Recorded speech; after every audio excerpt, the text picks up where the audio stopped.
자, 그러니까 자, 정리를 하면 이제 그 기초회계잖아요.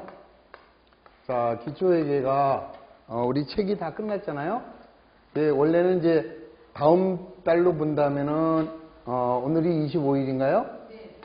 25, 26이 토요일이죠? 네. 그러면 27 일요일이고 28, 29, 30, 31일 이렇게 되잖아요, 이제. 그죠? 뭐 이렇게 됐냐? 맞죠? 그 다음에 이제 오늘이 25일 아닙니까? 여기가 금요일, 여기가 토요일, 그 다음에 화수가 없구나. 다시 이렇게 가면 일요일이 27, 그 다음에 28, 29, 30, 31, 1일 이렇게 되잖아요, 이게. 그렇죠? 그래서 이제 10월달 강의는 이걸로 이제 끝났다. 만약에 예를 들어서 오늘 기초회계가 안 끝났으면은, 이날이 뭐 11월 1일이라도 그냥 오늘 그냥 수업을 할 건데, 기초회계를 여기서 마무리가 했기 때문에 지금 오늘 그 기본서 쪽으로 지금 보충 수업을 하는 거 아니에요? 그래서 요 날은 11월 1일은 휴강을 하고, 그 다음에 이제 11월 달에 들어가면 11월 달에 4번이 나와요. 이제 수요일로 바뀌죠, 제가. 수요일로 바뀌게 되면 수요일날 이제 4번이 나오게 되죠, 이제. 이렇게 되고, 그 다음에 이제 일요일 날 보강하고, 이런 식으로 해서 이 회계를 끌어간다, 이 소리입니다. 11월달부터는? 예, 11월부터는. 11월달부터는 시설개론을 강의를 한다고 그랬어요. 그러면 금요일이 되죠. 시설개론이 금요일이고. 개강이 11월 4일로 되거든요. 11월 개강은 금요일, 토요일이 이제 주말이 되기 때문에 개강이 11월 4일이 돼버려요. 그러면은 다음 주는 딱 그렇죠. 다음 주에는 민법 하나만, 월요일 날? 28일 날, 월요일 날 민법을 들으시고, 그 다음에 이제, 그 다음 이제 4일부터죠, 이제. 그 다음 4일부터는 월, 수, 금, 이렇게 수업이 되고. 설명하실 때는 이제 11월 1일 날 회계가 한다고 그랬어요. 예. 그러니까 우리가 진도를 안 끝냈으면은 11월 1일 날 또 보완을 하겠는데 이걸 지금 어차피 또 이제 기본서에서 해나갈 거니까 이제 대충 이해하셨죠? 네, 그렇게 착오 없으시기 바랍니다. 그리고 이제 11월부터 달라지는 게 회계는 3시간이 아니라 4시간으로 바뀐다. 그 다음에 한 달에 한 번 보강이 있다. 그 개념만 좀 이해하시면 되겠습니다. 자, 그리고 이제 다시 한번 정리해 드리면, 우리가 현금이나 현금성 자산이라는 것은 평소에는 안 와요. 평소에는 안 오고, 얘는 이제 보세요. 현금이라고 하면은 뭐가 있다 그랬어요? 통화. 그 다음에 통화, 대용증권. 그 다음에 요금을 예금이죠.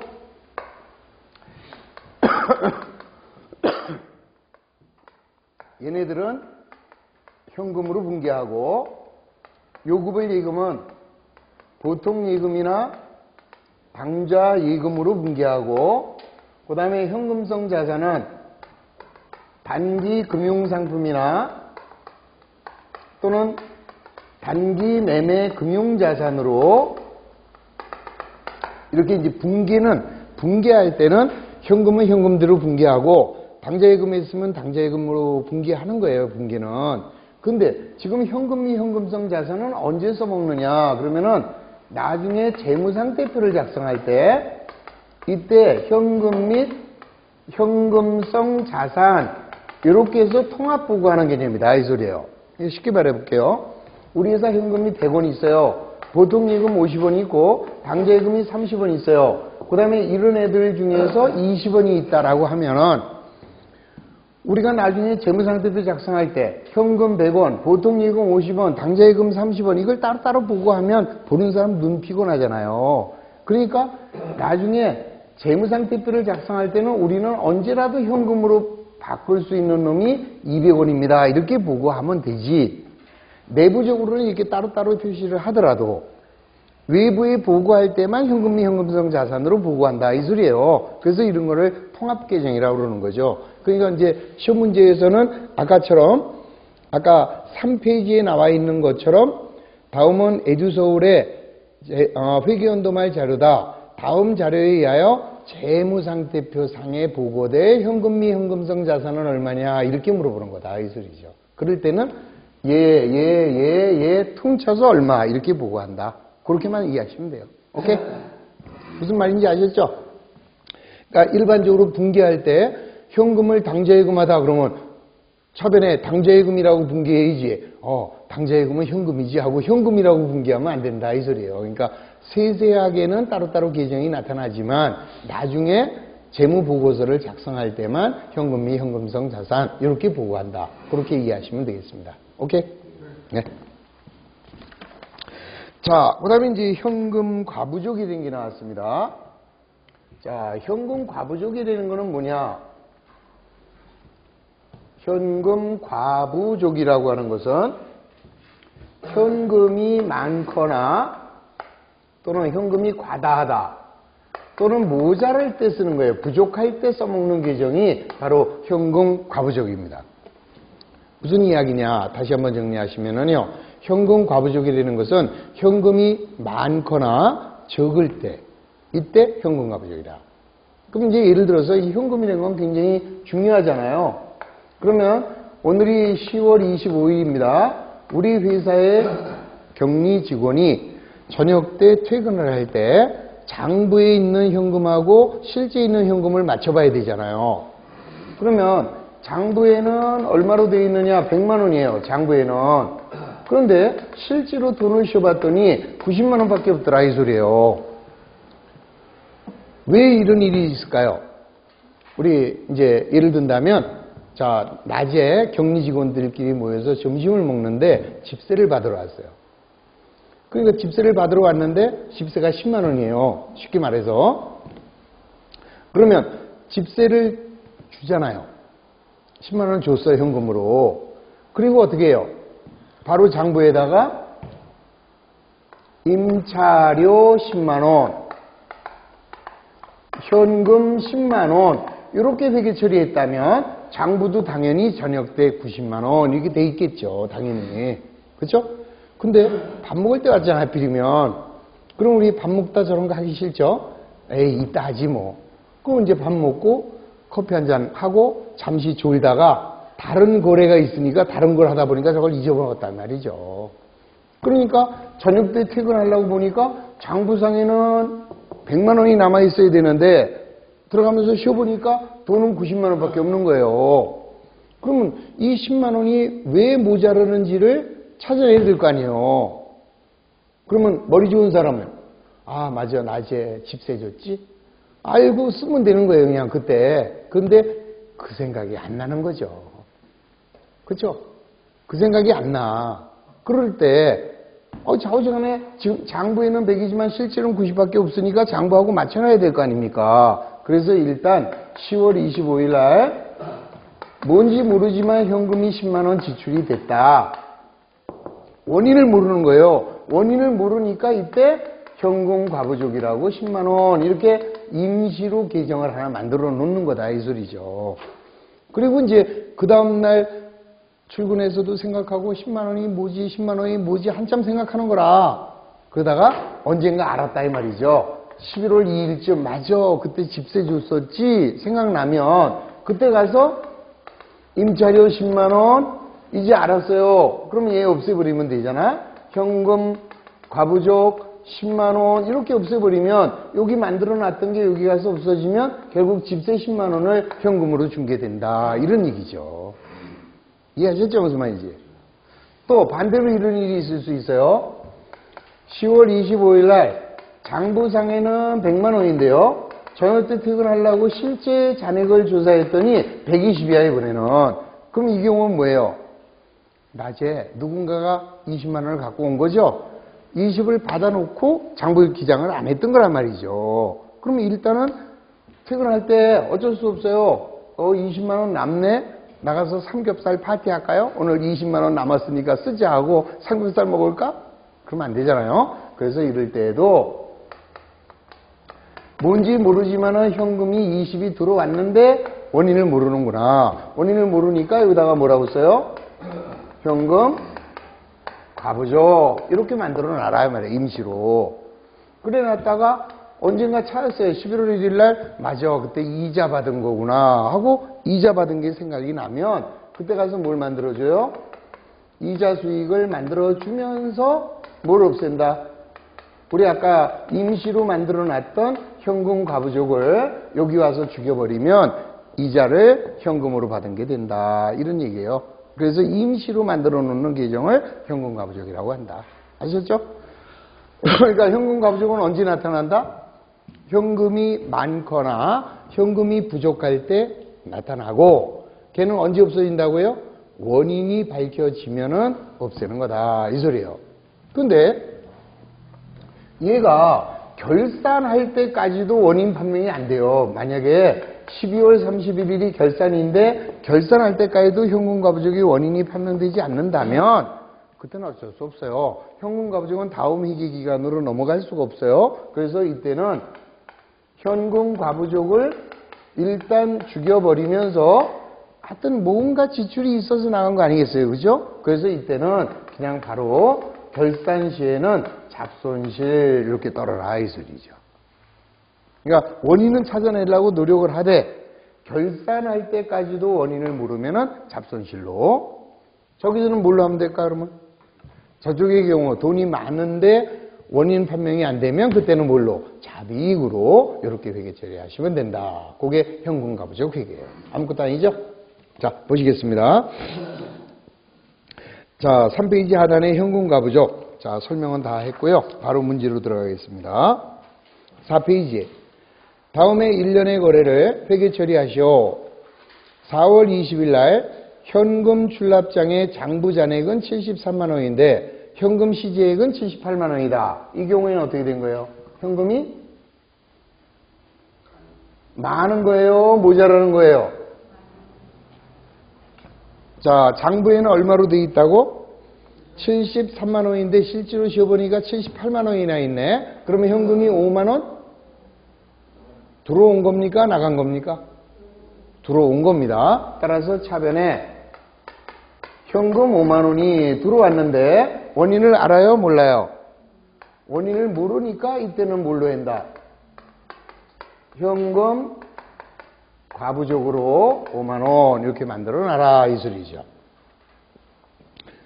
자, 8월 12일 날 위의 불일치의 원인을 조사했더니 3만 원이 이자를 받은 거래요. 3만 원은 이자를 받았는데 그거를 기장하지 않았대네. 이제 알았으니까 자, 8월 12일 날 뭐라고 쓰면 돼요? 이자를 받은 거니까 이자 수익이 3만 원 이렇게 기록하면 되죠. 자, 원인 판명이 됐으니까 뭐를 죽이면 돼? 현금 가부족을 죽여라. 그럼 나머지 2만 원은 원인을 찾아내야 되니까 계속 조사를 해라 이 소리예요. 3만 원은 찾아낸 거고. 그랬는데 12월 말에 나머지 2만 원은 결산시까지 원인 판명이 되지 않는 데네. 그때는 어쩔 수 없잖아요. 그러면 12월 말일 날 현금 가부족을 얼마? 2만 원. 이걸 없애면서 이때는 뭘로 처리해라? 잡이익으로 2만 원 이렇게 회계 처리해라 이 소리입니다. 이해하셨습니까? 자, 두 번째. 다음에 1년의 거래를 회계 처리하라.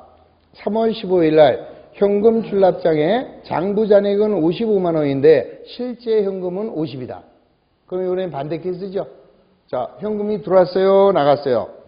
나갔습니다. 그러면 3월 15일 자, 현금이 나갔으니까 대변에 현금 5만 원 나간 이유 알아 몰라? 모르면 어떻게 해요? 현금 과부족으로 5만 원 이렇게 만들어 놓는 겁니다. 그랬다가 7월 21일 날 위의 불일치의 원인을 조사했더니 3만 원은 집세 지급액인데 기입 누락이 됐다네. 그럼 이제 알았으니까 7월 21일 날 뭐가 돼요? 임차료라는 비용이 3만 원 생기겠죠? 임차료가 생기면서 뭐가 없어져요? 현금 과부족이 3만 원 이렇게 해서 원인 찾아냈습니다. 그럼 얼마를 더 찾아내야 돼? 2만 원이 왜 나갔을까 고민 더 해봐라. 그런데 12월 말일 결산시까지도 원인 판명이 안 됐다 이 소리죠. 자, 그러면 이제 나머지 어쩔 수 없어요. 오늘은 결산이니까 12월 말일날 현금값이 얼마 없어요? 2만 원을 없애줘야 되지. 자, 요놈을 여기 와서 없애버리면서 요거는 뭘로 처리한다? 잡손실로 2만 원 이렇게 처리하면 되는 것이다. 감이 왔습니까? 네. 자, 그 다음에 이제 당좌예금의 회계 처리. 이건 아까 제가 미리 설명을 드렸습니다. 자, 자기가 예금을 하면 당좌예금인데 자기가 예금한 거를 은행과 사전에 약속이 있어서 계약을 맺었다. 무슨 계약? 당좌 차월 계약을 맺을 수 있다. 당좌 차월 계약은 뭐예요? 자기가 예금한 돈보다 더 초과해서 수표를 발행하더라도 지급해달라는 그런 계약이 당좌 차월 계약이다. 이랬습니다. 자, 보시죠. 6페이지. 맨 위에 보시면 다음에 당좌 예금에 관한 거래를 회계 처리하라. 그랬습니다. 4월 1일 날 우리은행과 당좌 계약을 체결하고 현금을 300만 원 예금하였다. 그러면 4월 1일 날 뭐가 늘어나? 당좌 예금이라는 자산이 300만 원 늘어나면서 현금이라는 자산은 300만 원이 없어지겠죠? 4월 8일 날 에듀 상사에서 상품을 200만 원 매입하였대요. 자, 4월 8일 날 자, 상품을 매입하였다. 매입이 200. 아니면 뭐라고 그랬어요? 그냥 상품 해도 좋다 그랬죠? 그거는 편한 대로 가시면 되는 거예요. 대금은 당좌 수표를 발행했다. 뭐가 없어져? 당좌 예금이 200 이렇게 줄었습니다. 그러면 우리 회사의 예금은 얼마야? 100만 원만 남아있는 거죠. 자, 4월 15일 날 상품을 90만 원 매출하고 대금은 즉시 당좌 예금하였다. 그러면 4월 15일 날 상품을 팔았으니까 대변의 매출이 90. 자, 대금은 즉시 당좌 예금했으니까 다시 뭐가 늘어나요? 당좌 예금이 늘어납니다. 당좌 예금이 90. 그럼 우리 회사 예금은 얼마 있다? 190이 있습니다. 21일 날 에듀 상사에 대한 외상 매입금 200만 원을 수표를 발행하여 지급하였다. 그러면은 자, 날짜는 4월 21일 날 외상 매입금을 갚았죠? 외상 매입금이라는 부채가 200이 나갔는데 대금은 수표를 발행했어요. 내가 갖고 있는 예금은 얼마야? 190만 원밖에 안 되죠? 나머지 10만 원은 은행에서 빌린 거다. 따라서 단기 차입금이 얼마?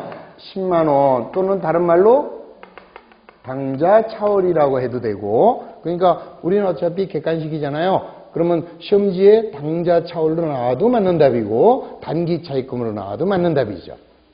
아시겠습니까? 4월 27일 우편한 증서 70만 원과 일람 출고보험 40만 원을 당좌 예금하였다. 그러면 우편한 증서는 뭐예요?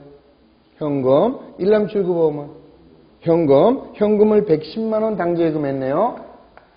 그러면 현금이 110만 원 나가면서 뭐부터 까버려? 당좌 차월부터 갚아야죠.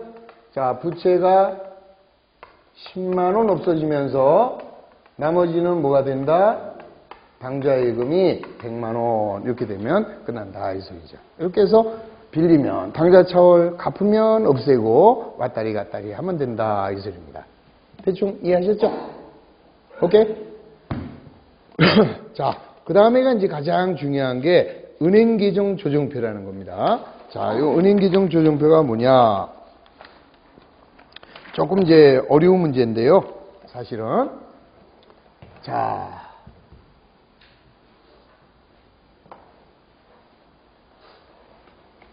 이런 얘기입니다. 우리가 은행에다가 당좌 예금을 해요. 그러면은 100만 원을 은행에 예금했으면 우리 회사의 잔액, 우리 회사의 당좌 예금 얼마 했어요? 100만 원 했어요? 은행에 가서 내 돈 얼마 있어? 물어보면 은행에서는 100만 원 있어요. 이렇게 될 거 아니에요. 그러니까 결국 은행의 예금 잔액하고 회사의 예금 잔액은 같아야 되겠습니까? 틀려야 되겠습니까? 당연히 같아야죠. 근데 경우에 따라서는 은행에 가서 물어봤더니 70만 원밖에 없대요. 어또는 150이 있대요. 나는 100만 원이 예금한 걸로 기록되어 있는데 은행에서는 150 또는 70 이렇게 서로 틀릴 때가 있단 말이지. 그러면 틀릴 수가 있겠어요, 없겠어요? 있으니까 얘기하겠지 뭐. 있으니까 하는 얘기예요. 그래서 요 금액과 요 금액이 서로 틀리다면 틀려서는 돼요, 안 돼요? 틀려서는 되는 거예요, 안 되는 거예요? 안 되는 거죠. 근데 틀릴 수가 있다니까. 그러면 왜 틀리는지 원인을 조사해서 만들어주는 표가 은행계정 조정표입니다. 자, 이제 쉽게 한번 간단하게 얘기할게요. 자, 원래 은행은 100만 원이고 회사도 100만 원이었습니다. 같았죠? 그런데 이런 경우가 있어요. 내가 발행 수표가 미지급이 되는 경우가 있다. 이 소리입니다. 이 소리는 무슨 말이냐면은, 자, 쉽게 얘기할게요. 내가 상품을 20만 원 매입을 했어요. A한테. 그리고 대금은 수표를 발행했습니다. 그럼 나는 돈 얼마? 아예 아침에 은행에 가서 100만 원 예금하고 왔다니까요. 은행에도 100만 원 예금했고, 그러면 은행에도 100만 원 있다. 나도 100만 원 예금했다. 이럴 거 아니겠어요. 그죠? 근데 낮에 내가 상품을 20만 원 매입하고 대금은 수표를 끊었단 말이에요. 20만 원. 그럼 나는 예금이 얼마야? 얼마요? 80. 회사는 80만 원으로 20만 원 수표를 발행했으니까 80이 맞죠? 은행도 얼마가 돼야 돼요? 은행도 80이 돼야 되죠? 아니라니까. 봐요. 나한테 수표를 받은 애가 수표를 받으면 어디로 가요? 은행 가서 찾아가면 은행도 80이 돼서 나하고 같아지죠. 근데 우리나라 형법에 누구로부터 수표를 받았을 때는 몇 시간 안에 은행에 가서 찾아가라. 안 찾아가면 국고에 환수한다. 이런 규정이 있어요? 없어요. 즉 얘는 은행에 가서 돈 찾는 건 얘의 마음이란 말이죠. 그렇죠? 얘가 수표를 나한테 받았어요. 그 다음날 찾으러 가면 어떻고? 그 다음날 찾으러 가면 어때요? 그래서 얘가 수표를 받아갖고 은행에 찾으러 가지 않은 겁니다. 그러면 은행에서는 내가 수표를 발행한 걸 알아 몰라? 모르죠. 그러면 그 상태에서 은행에 가서 우리 회사 예금이 얼마 있어? 물어보면 100만 원 있어요. 그럴 거 아니에요. 그러면 은행은 100만 원인데 나는 얼마로 돼 있어요? 80만 원으로 일치하지 않더라. 이런 얘기죠. 고를 때 맞춰주는 표. 그게 은행계정 조정표예요. 그러면 이런 경우에는 어떻게 되느냐? 여기다가 은행계정 조정표라고 쓰고요. 자, 언제나 예의상 은행을 앞에다 쓰면 돼요. 은행은 100만 원, 회사는 얼마? 80만 원. 안 맞지 않습니까? 그러면 결국 어느 게 진실한 금액이에요? 100만 원이에요? 80이에요? 80이 맞는 거죠? 그러면 이런 경우에는 어떻게 하면 되겠습니까? 이런 경우에는 은행에서 마이너스 해줘라 이거죠. 그래서 이제 여기다가 발행수표의 미지급 20 이렇게 빼주면 은행이 얼마가 돼요? 80. 우리 회사도 얼마?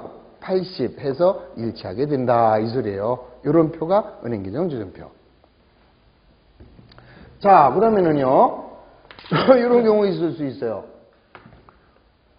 100만 원 예금을 했습니다. 근데 우리 거래처에서요, 거래처 A상회가 나한테 50만 원 외상값이 있어요. 자, 다시 한번 얘기합니다.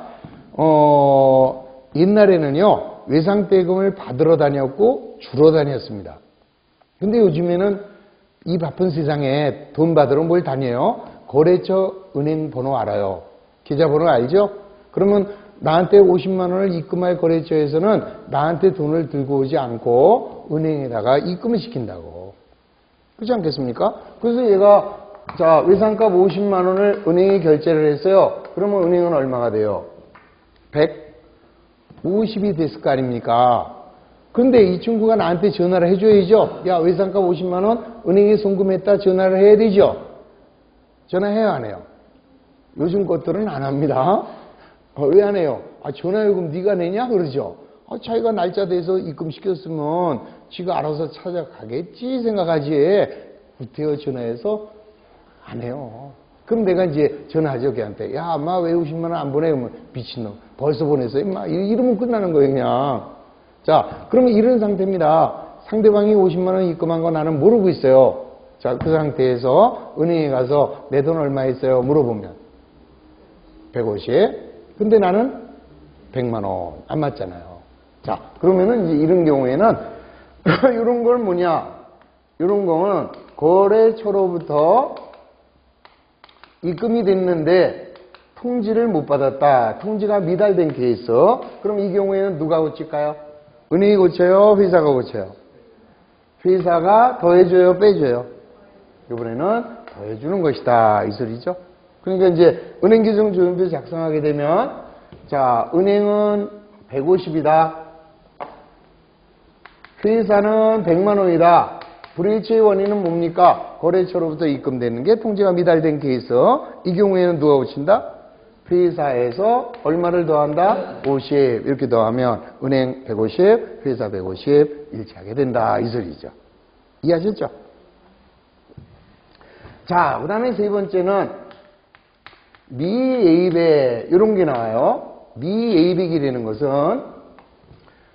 자, 아침에는 100만 원, 은행도 회사도 똑같았습니다.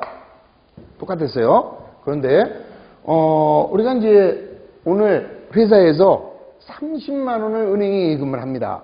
근데 은행이 몇 시에 문 닫나? 난 잘 모르겠는데. 4시 반에 닫아요, 여기는? 자, 은행이 4시 되면 문 닫습니다. 그렇죠? 그런데 우리 격리사원을 내가 몇 시에 보냈느냐? 3시 50분에 보냈어요. 은행에 30만 원 예금하고 오라고 30만 원을 줘서 보냈는데 얘가 가면서 친구를 만난 거예요. 그래서 둘이 노닥거리다가 5시가 돼서 은행을 간 거예요. 예금할 수 있다 없다? 예금해요 못해요? 못하게 왜 못해요? 나 미치겠어. 5시에 가도요. 아이고 찼다 낮췄네. 쪽문이 있습니다. 쪽문 가서 벨 눌러요. 어떻게 왔어요? 그러면 돈 찾으러 왔는데 그러면은 거기 인출기에서 빼가든지 내일 갖고 와라 이래요. 카드 없는데 그럼 내일 와라 그래요. 근데 돈 보이면서 예금하러 왔는데 그럼 얼른 열어줘요. 은행은 서비스입니다. 그렇잖아요. 예금하러 온 사람 예금 안 받았다가 그 사람 가다가 날치기 당해봐. 은행도 책임이 있다고요. 그래서 일단 예금하러 오는 건 다 받습니다. 그러면 갖고 왔어요. 갖고 와서 50만 원 은행이 받으면 날짜는 친절하게 오늘 날짜로 해주지만 실은 마감이 된 후에요. 4시 지나서. 그러면 그 돈은 별도로 보관했다가 다음날 아침에 이길날 예금을 시켜주는 거죠. 무슨 뜻인지 아셨습니까? 그래 봐야 별 문제 없겠죠? 자, 그러면 그런 상태에서 자, 나는 30만 원 예금했으니까 회사는 130으로 기록이 되어 있는데 그날 현재 컴퓨터상으로 은행은 얼마로 되어 있을까? 100만 원 되어 있다. 안 맞죠? 자, 이 경우에는 누가 고친다? 어차피 은행이 다음날 예금이 될 거죠? 그러면 이 경우에는 어떻게 하면 돼요? 은행 측에서 더합니까? 뺍니까? 더한다. 이 소리입니다. 그러니까 사례를 잘 이해를 해야 돼요. 그럼 말을 잘 봐야 되고. 자, 그 다음에 이제 네 번째는 어떤 경우냐? 자, 발행한 수표의 미인도 이럴 수도 있어요. 발행수표의 미인도 또는 발행수표의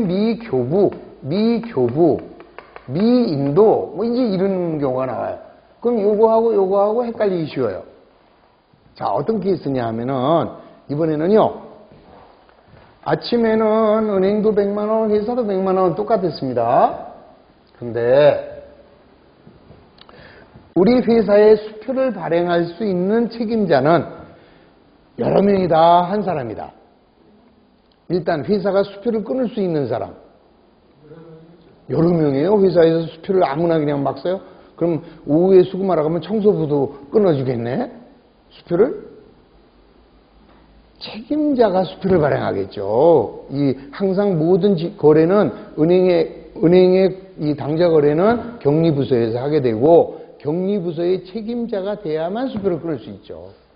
그러면 격리부서의 책임자는 예를 들어서 아침에 출근해서 은행 시간대까지는 외출도 못 하겠네? 말도 안 되잖아요. 그죠? 그래서 격리부장이 자, 어디를 나갔다 와야 되겠다 그럴 때는 이제 미리 스케줄을 잡는 거죠. 야, 오늘 외상값 50만 원 받으러 오기로 했지 하고 미리 이 격리부장이 수표를 끊는 거예요. 외상값 50만 원 갚아라 하고 수표를 직원한테 맡겨놓고 외출을 한단 말이에요. 그러면 아침에 수표를 끊었으니까 회사는 얼마가 돼버렸어요? 50이 됐잖아요. 자, 격리사원이 들어왔습니다. 격리부장이 들어왔어요. 그 친구 50만 원 받아갔지? 그랬더니 안 왔는데요? 이렇게 된 거예요. 안 왔는데요? 그러면 은행에는 얼마 있다는 거예요? 100만 원. 근데 우리 장부에는 얼마가 돼 있어요? 5문 주려고 수표 끊어놓은 거죠? 근데 안 왔죠? 그러면 이건 누가 고쳐야 돼? 자, 어차피 그 다음날 오늘 현실을 따지시라고 오늘 현실적으로 봐서 그 사람이 안 왔다는 건 거래가 발생하지 않았다는 거죠. 따라서 어느 예금이 진실한 예금? 100만 원이에요? 50만 원이에요? 다시 한번 얘기할게요. 아침에 100만 원, 100만 원 똑같았어요. 5문 주려고 50만 원 수표 끊었죠. 그래서 이미 회계 처리했습니다. 자, 5문 줘라 하고 외상 매입금 50, 수표를 발행했으니까 당좌예금 50 해서 이미 수표를 발행해 놓고 이렇게 분기를 했단 말입니다. 그렇기 때문에 우리 회사는 장부 금액이 50으로 되어 있는 거죠. 근데 격리부장이 저녁 때 퇴근해서 오니까 안 찾아갔대네. 그러면 어떻게 된 거예요? 우리 회사 예금은 100이에요? 50이에요? 100만 원이지. 안 찾아갔으면. 그러면 이 분기를 괜한 짓을 한 거 아닙니까? 도로 원위 지식해야지. 당좌예금을 50 늘리면서 안 갚았으니까 외상매입금 없애야 될 거 아닙니까? 그러니까 이런 경우 발행 수표가 미지급됐다면 미인도가 됐다면 그때는 회사에서 더해야 된다. 아까는 은행에서 빼는 거지만 이 경우에는 회사에서 도로 더해줘야 된다. 요거하고 헷갈리지 마시다. 아셨죠? 자, 그 다음에 이제 어떤 케이스냐. 거의 다, 대부분 다 똑같은 겁니다. 당좌 차월 또는 수수료, 은행의 수수료를 공제를 했는데 통지가 미달됐다. 이럴 수가 있습니다. 이건 무슨 말이냐면은, 자, 은행도 100만 원, 회사도 100만 원, 아침에 똑같았어요. 100 똑같았습니다. 근데 은행에서 우리 회사에 돈을 빌려줬었어요. 대출해줬어요. 그럼 이자날이 있잖아요. 그럼 만약에 오늘이 이자날이라고 칩시다. 그러면 은행에서는 나한테 전화해요? 안 해요? 이자 갚으라고. 오늘이 이자 주는 날이에요. 25일이 이자 주는 날이야, 우리 회사가. 그러면 아침에 은행에서 전화가 온다, 안 온다? 여러분들 대출 안 하셨어요? 은행에서? 그럼 날짜 되면, 이자 날짜 되면 은행에서 연락 와요, 안 와요? 안 와요? 오죠? 어떻게 오게 만들어요? 자기 통장에 돈이 있는데 무슨 연락을 합니까? 돈 없을 때 오는 거지. 무슨 말인지 아셨죠? 내가 은행에 100만 원이나 있어요. 오늘 이자 10만 원 받는 날이야. 그러면 은행에서 나한테 친절하게 이자 10만 원 빼가도 되겠습니까? 하고 전화해요? 안 해요. 그냥 빼버리지. 그러면 은행은 얼마가 된 거야? 은행은 부실이 됐을 거 아닙니까? 지도 20만 원 빼갔으니까. 근데 나는 그 사실을 알아요? 몰라요? 나는 모르잖아요, 지금. 은행에서 빼갔는지, 수수료로 빼갔는지, 이자로 빼갔는지 모르잖아요. 그럼 나는 100만 원 있는 줄 알고 있는데, 실은 90만 원이 맞더라, 이 소리죠? 자, 이런 경우에는 누가 고친다? 회사가 더해줘요, 빼줘요? 빼준다. 그겁니다. 그냥 상식이에요, 이거. 어렵게 생각하지 마시고, 이런 경우에는 은행에서 또는 회사에서 더할 거냐, 뺄 거냐, 요것만 조사하시면 되는 거다. 이 소리죠. 무슨 뜻인지 아셨죠? 자, 그럼 한번 실제로 문제를 가지고 한번 보겠습니다. 8페이지. 산정 주식회사에 10월 말일 현재 장부상 당좌예금 잔액은 200만 원이며 은행에 당좌예금 잔액증명서의 잔액은 289만 원이다. 원인을 조사해 보니까 다음과 같은 사실이 판명되었다. 지금 뭡니까? 뭐 하자는 거예요, 지금? 은행 계정 조정표를 작성을 하자라는 겁니다. 근데 여러분들이 은행 계정 조정표를 실제로 그릴 건 없어요. 시험 문제에서는 정확한 금액이 얼마냐 이렇게만 물어보는 거니까. 그럼 이쪽에다 뭘 먼저 써요? 은행의 잔액, 회사의 잔액 이렇게 나눠서 써놔라 이거죠. 그러면 은행은 얼마 있대요? 289만 원이 있고, 그 다음에 회사의 잔액은 얼마 있답니까? 자, 회사의 잔액은 200이 있다 이랬습니다. 그러면 안 맞잖아요, 지금. 그러면 잘못된 쪽에서 은행에서 더하든지 빼든지 회사에서 더하든지 빼게 되면 이 두 개의 금액은 어떻게 될까요? 같아지게 되겠죠? 요 같아지는 금액이 얼마냐 이걸 물어보는 거예요. 이해하셨습니까? 자, 틀려주셨습니다. 거기 몇 개가 있어요? 5개가 있으니까 5개를 은행이다. 그러면 은행에다 더할 거냐 뺄 거냐? 회사다. 더할 거냐 뺄 거냐? 요걸 한번 틀려보시기 바랍니다. 괜찮아요? 한번 틀려보는 것도 공부입니다. 해보십시오. 자, 금액이 나오신 분이 있어요? 얼마로 일치합니까? 네? 그냥 어차피 틀릴 건데 얘기하세요. 어차피 틀릴 건데. 자, 도와드릴게요.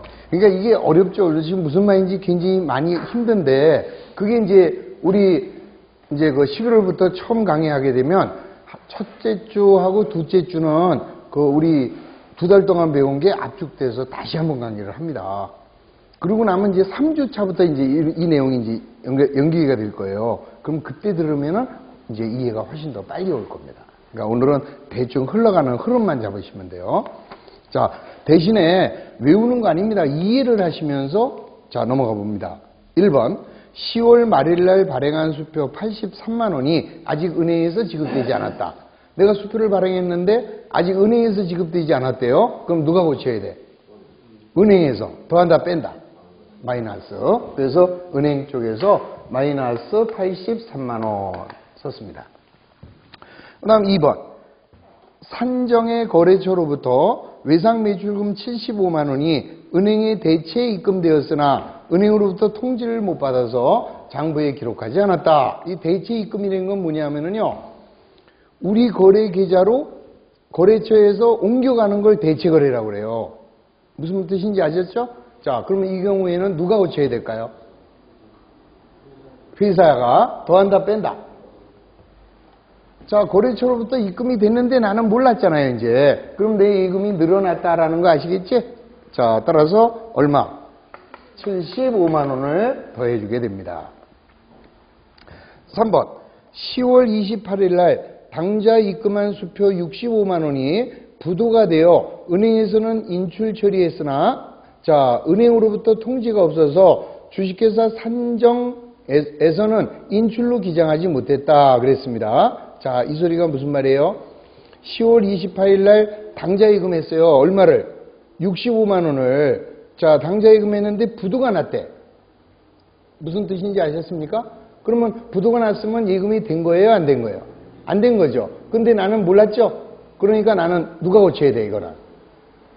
회사가 고칩니까? 은행이 고칩니까? 회사가 더합니까? 뺍니까? 자, 다시 한번 천천히 얘기할게요. 내가 거래처로 65만 원짜리 수표를 받아서 은행에다 예금을 했어요. 그러니까 나는 당좌 예금 된 줄 알았죠? 근데 그 수표가 부도가 났단 말입니다. 그러니까 은행에서는 예금 처리가 안 된 거죠. 이제 알았어, 내가. 그럼 누가 고쳐요? 회사가 은행인. 회사가 더해요, 빼요? 마이너스 해줘야 된다. 이 소리죠? 자, 따라서 회사에서는 얼마를 뺍니까? 65만 원을 마이너스 해라. 이 소리입니다. 그 다음에 네 번째, 10월 말일 날 당좌 차월에 대한 이자 2만 원을 은행에서는 공제하였으나 산정회사에서는 아직 기장하지 않았다. 자, 날짜가 됐어요. 이자 날짜가 돼서 은행에서는 2만 원 빼버렸는데 회사가 몰랐죠? 누가? 회사가 더한다 뺀다. 마이너스 얼마? 2만 원. 자, 그 다음에 미음번. 산정회사에서는 입금하였으나 은행에서 미처리한 금액이 10,000원이 있다. 이 소린. 은행 시간이 지나서 예금을 한 거라. 그러니까 회사에서는 입금 처리했는데 은행에서는 입금 처리 안 했죠? 이거는 누가? 은행에서. 어차피 예금 될 거죠? 따라서 은행에서 더하다 뺀다. 플러스 은행에서 10,000원을 플러스하면 되겠죠? 자, 그 다음에 미기입된 은행 수수료가 10,000원이다. 은행에서 수수료를 빼갔는데 회사에서는 기록 안 한 거죠? 누가? 회사가 더한다 뺀다. 마이너스. 그래서 회사가 마이너스 10,000원 이래버리면 끝났죠? 그러면 요거는 빼고 요거는 더합니다. 그러면 얼마가 될까요? 207만 원이 정확한 예금 잔액이 되겠죠? 자, 요거 더해보세요. 275에서 얼마 빼요? 68만 원. 그러면 207만 원에서 일치하는 금액은 207이다. 이렇게 나오는 거죠. 그러니까 우리 시험 문제에서는 정답 207만 원을 찾아내는 게 시험 문제예요, 이게. 무슨 뜻인지 아셨습니까? 예? 요게 이제 앞으로 이제 요런 것들을 하나하나 배워간다. 이렇게 생각하시고 지금은 이제 이런 소리였구나라고만 이해하시면 됩니다. 아셨죠? 예, 너무 스트레스 받지 마세요, 그냥. 그러니까 오늘은 되게 어려운 것도 앞으로 배우게 되는구나. 그렇게만 이해하시고 하여튼 11월부터 우리 본격적으로 하는 걸로 하겠습니다. 아셨죠? 자, 오늘이 아니라 그동안 9월달, 10월달 강의 드시느라고 대단히 고생하셨고 이제 11월부터 대역사가 시작이 됩니다. 자, 고생 많으셨습니다. 수고하셨습니다.